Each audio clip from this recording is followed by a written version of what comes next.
ওষুধ খেয়ে যদি আমরা ভালো থাকতে পারতাম তাহলে ওষুধ খেয়ে রোগ ভালো হয়ে যেত আর আপনার ওষুধ খাওয়া লাগতো না।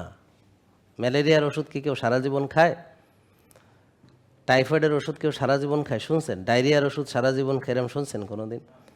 তাইলে যেই রোগ ওষুধ দিয়ে ভালো হয় সেই রোগগুলো কোন ধরনের রোগ যেগুলোর নির্দিষ্ট জীবাণু শনাক্ত করা সম্ভব হয়েছে যে ম্যালেরিয়া এই জীবাণুর আক্রমণে হয়, এই ওষুধ ওই ম্যালেরিয়ার জীবাণু মারা সম্ভব এই ওষুধ দিয়ে। দেখেন, বোঝার চেষ্টা করেন।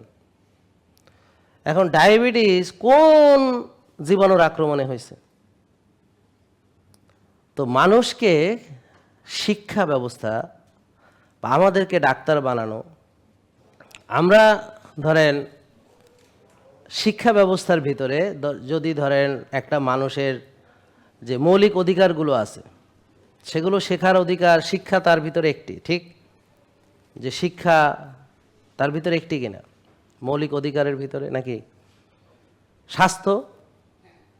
তাইলে স্বাস্থ্য শিক্ষা কি এটা মৌলিক অধিকার না?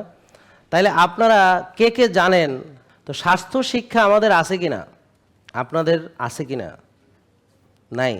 আপনাকে স্কুলে পড়াইছে, কলেজে পড়াইছে, সায়েন্সের কত কত ডারউইনের মতবাদ পড়াইছে, কিন্তু কোথায় পড়াইছে ডায়াবেটিস কেন হয়? ডাক্তারদের পড়াইছে, খালি জিনের দোষ দিছে। ডাক্তার আপনাকে শেখায় ডায়াবেটিস কেন হয়, জিনের দোষ দেয়। আপনাকে শেখাইছে আপনাদেরকে? আপনারা যে ডাক্তার দেখাইছেন ডায়াবেটিস কেন হয় শিখাইছে? কিভাবে হওয়া থেকে বাঁচবো তা শিখাইছে? হলে কি করে এটা ভালো হয় সেটা শিখাইছে? তারা তো আগেই শিখাইছে ভালো হয় না, মিথ্যা, জিনের দোষ। তাহলে এত জিন কিভাবে আসলো, কোথা থেকে আসলো, এত জিন ছিল কোথায়? তো গ্রামে, আমাদের পুরো গ্রামে একটি ডায়াবেটিসের রোগী ছিল না। আমি যখন ক্লাস 2-তে পড়ি, 3-তে পড়ি, কোনো হার্ট অ্যাটাকে রিং পরানোর রোগী ছিল না। এই যে বাবা, আপনার বয়স কত? বাবা, আপনি গ্রামে ছিলেন কোনো দিন? তা ছোটোবেলায় গ্রামে ছিলেন, কয়টা হার্ট অ্যাটাকের রোগী ছিল আপনার গ্রামে? ডায়াবেটিসের নাম শুনছিলেন? এখন তো এত জিন আসলো কোথা থেকে? বুঝেন না কথা?